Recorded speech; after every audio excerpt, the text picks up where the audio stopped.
Комплетно нов закон за извршување отпис на старите долгови како и замрзнување на извршни одлуки за физички лица, бараат граѓански здруженија кои излегоа на улица незадоволни од работата на извршителите. Тие од пред Министерството за правда порачаа дека нема да се смират се додека не се најде решение за овие драконски казни. Велат ќе протестираат секоја недела се додека надлежните не преземат конкретни мерки. Во секоја пора има криминал во Македонија и тоа мора подитно да се реши.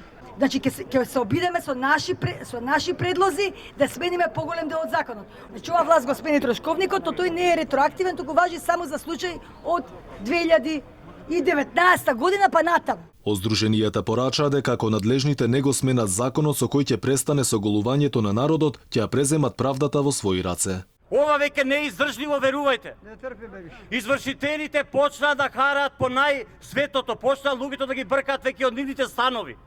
Нека не си играат од овдека јавно им порачуваме.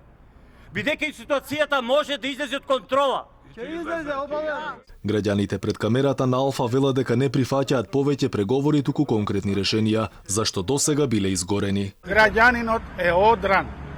Протестот е последното нешто кое можеме ние како граѓани и што е наша граѓанска должност да го направиме и да го обзнамниме и обелодениме. А на вас е како институции тоа да го пренесете и да на некој начин во Македонија се стопира беззаконието, башчибузлукот и ограбувањето и истребувањето на младите македонски граѓани кои се принудени со белата чума да ја напуштаат нашата држава. По протестот граѓаните ги доставија поплаките од извршителите до Министерството за правда. Оттаму вела дека работеле на случајот, но барем за сега конкретно решение нема. Во постапките адвокатите целосно беа исклучени од постапките со цел да се намали трошокот.